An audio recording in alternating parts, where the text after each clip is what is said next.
भगवान बुद्ध कहते हैं, जिंदगी कभी निराश होना नहीं सिखाती। निराशा के क्षणों को कभी जीवन पर हावी न होने दे, बल्कि जीवन के हताश भरे क्षणों से कुछ सीखने का प्रयास करें। इन लम्हों से उबरकर आगे बढ़ना और खुद को बेहतर बनाने की कोशिश करें। यही हमारा लक्ष्य होना चाहिए।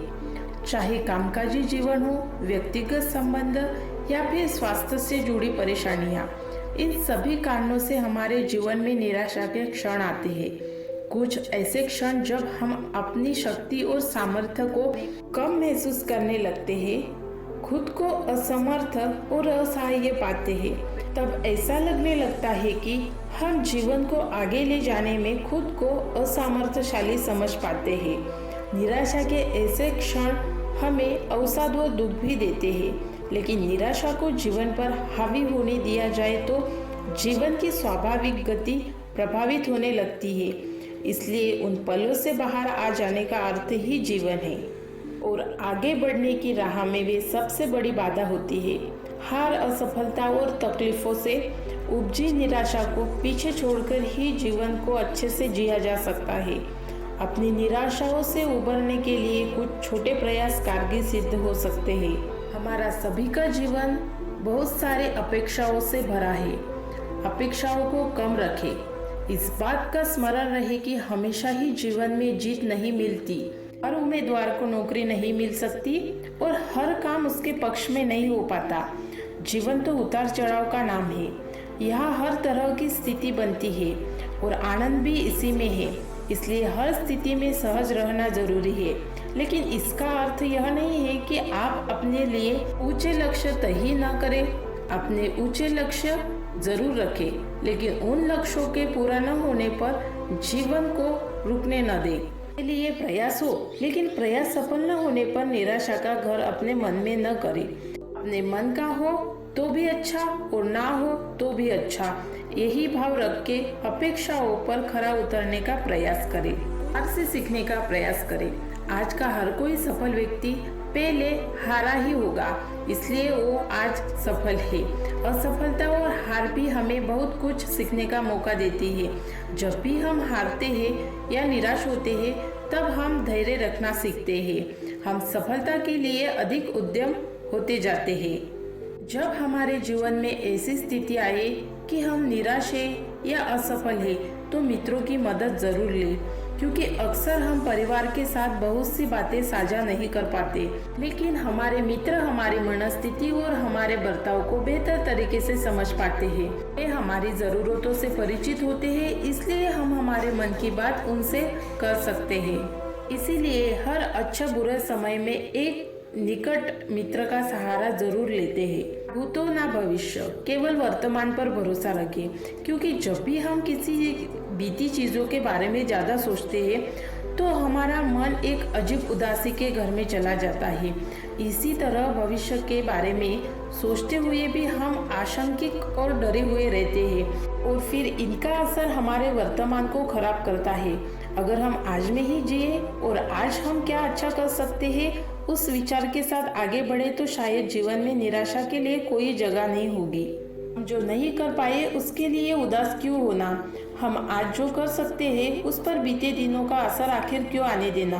बीती बातों को भूलकर अगर हम आज में ही अपनी ऊर्जा ज्यादा लगाए तो बेहतर नतीजे हमें आगे बढ़ने के लिए प्रेरित करेंगे। कल में अटके रहकर हम अपने आज को भी प्रभावित करते हैं और आने वाले कल को भी प्रभावित करते हैं। इसीलिए जब आप अपने को हताश महसूस करेंगे तो अपने आसपास की किसी की मदद कीजिए। कोई अवसर ऐसा तलाशिए कि आप दूसरों से जुड़े या दूसरों की मदद करें।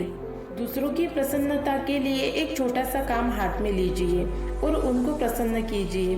तब आपके अंतर्मन को इतनी शांति मिलेगी कि आपका जीवन अर्थवान नजर आने लगेगा। सभी को प्रसन्न करना असंभव है। जब आप अपने आसपास मौजूद सभी लोगों को प्रसन्न करने का प्रयास करते हैं तो उस तरह के लक्ष्य को कभी प्राप्त नहीं कर पाते। तब आपको निराशा की स्थिति घेर सकती है। इस तरह की स्थिति से उपजने वाली निराशा से खुद को बचाना ही आपको अपनी प्रसन्नता के लिए काम करना चाहिए। और इसलिए अपनी प्राथमिकताएं तय करना बहुत ज़रूरी है। याद रखिए, ज़रूरत से ज़्यादा वादे भी हमें हताशा की स्थिति में डाल सकते हैं। ना ही ज़रूरत से ज़्यादा और ना ही ज़रूरत से कम, यही जीवन का संतुलन है। अगर यह जीवन का संतुलन किसी को समझ आया तो आपका जीवन मौल्यवान है। तभी से आपको अपना जीवन मौल्यवान लगने लगेगा। हम अक्सर जीवन के सीधे रास्ते पर चलते हैं तो फिर भी जीवन का मूल्यांकन करने में असमर्थ समझ पाते हैं।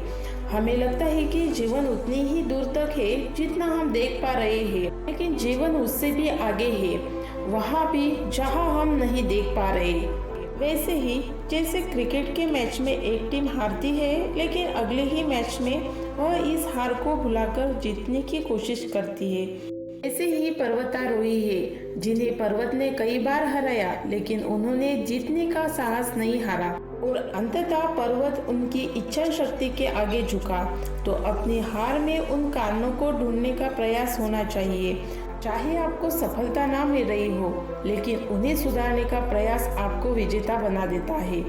जब आप एक एक करके अपनी कमजोरियों पर काम करते हैं तो आप खुद को विपरीत परिस्थितियों के योग्य बना लेते हैं और तब जाके आपको वो सफलता हासिल होती है जो सफलता आपको कभी निराश नहीं करती, आपको कभी नहीं हराती और आप कभी नहीं डगमगाते।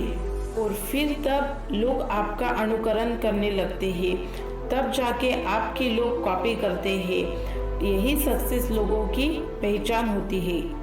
भगवान बुद्ध ने अपने जीवन में अनेक कठिनाइयों पर विजय प्राप्त करने के लिए अनेक प्रयास किए होंगे, तब जाकर वह भगवान बुद्ध बने होंगे।